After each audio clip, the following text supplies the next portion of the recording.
សូមគោរពជំរាបសួរសួស្តីអ្នកទាំងអស់គ្នាតើដឹងអត់ថាថ្ងៃនេះខ្ញុំនៅធ្វើអីថ្ងៃនេះដែរខ្ញុំកំពុងតែស្ថិតនៅក្នុងកម្មវិធីប្រកួតវិញ្ញាបនបត្របញ្ចប់ការសិក្សា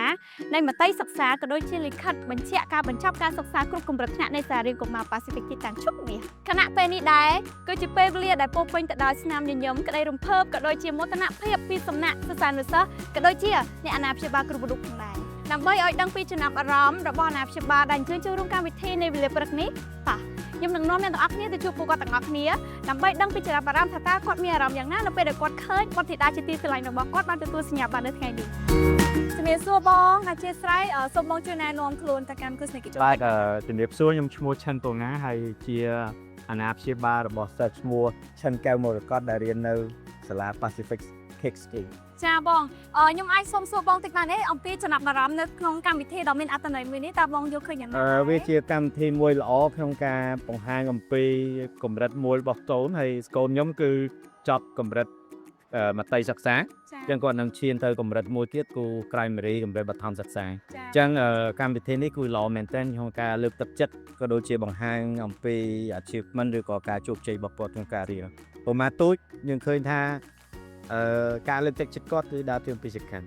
ចឹងថ្ងៃនេះជាថ្ងៃពិសេសសម្រាប់គាត់ចាបងហើយមួយវិញទៀតខ្ញុំក៏មានសំណួរចង់សួរបងដែរថាសម្រាប់អាណាព្យាបាលដែលគាត់កំពុងតែរកសាលាតើបងមានអ្វីចង់ចែករំលែកក៏ផ្ដាច់ផ្ដាំទៅដល់ពួកគាត់ដែរបាទ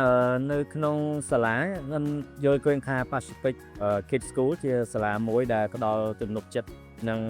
ការទទួលខុសត្រូវខ្ពស់នៅក្នុងការបង្រៀនកូនចឹងហើយបានកូនខ្ញុំក៏រៀនចប់ដល់កម្រិតមត្តេយ្យសិក្សានេះហើយតើតើជាមួយកម្មវិធីសិក្សាបច្ចុប្បន្ននេះគឺយើងដើរទៅតាម Cambridge Young Learner ហើយកម្មវិធីនេះជាកម្មវិធីល្អមែនទែនដែល90ប្រទេសដែលគេកំពុងអនុវត្តអញ្ចឹងហើយខ្ញុំឃើញថាវាជាស្តង់ដារ contract ជាតិមួយដែលអាចដល់នៅគុណភាពក៏ដូចជា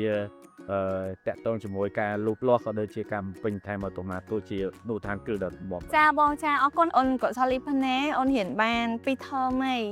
ហើយអ្វីដែលខ្ញុំឃើញមានការផ្លាស់ប្ដូរមានអារម្មណ៍ថាអូនរៀងរីករាយជាងមុនចាបងមានអារម្មណ៍ថា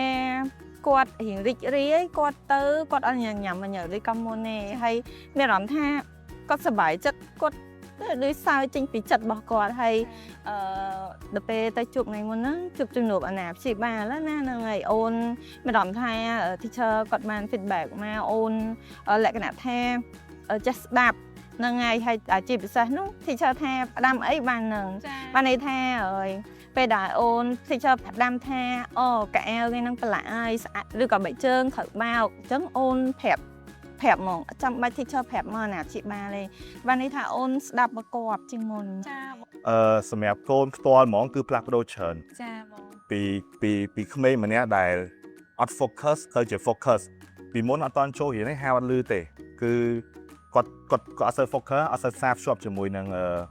មនុស្សដទៃចាបងអញ្ចឹងនៅពេលដែលគាត់បានចូលទៅរៀនហើយខ្ញុំឃើញថាគាត់មានការខុសប្លែកទៅលើកន្លែងចំណុចហ្នឹងហ្មងហៅលឺហើយគាត់មានការប្រស័យតាក់ទងជាមួយមិត្តភ័ក្តិគាត់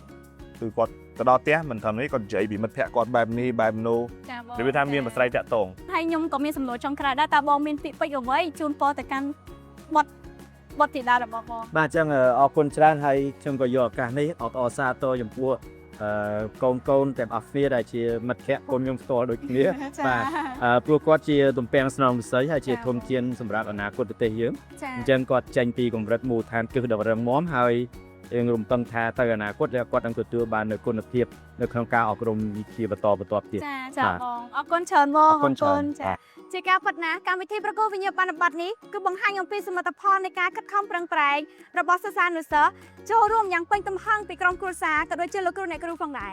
សូមអបអរសាទរចំពោះបងប្អូនសិស្សានុសិស្សទាំងអស់សូមជូនពរឲ្យបងប្អូននៅតែបន្តរីកចម្រើនក៏ដូចជាមានទំនុកចិត្តនិងទទួលបានភាពជោគជ័យនាពេលអនាគតសូមអរគុណ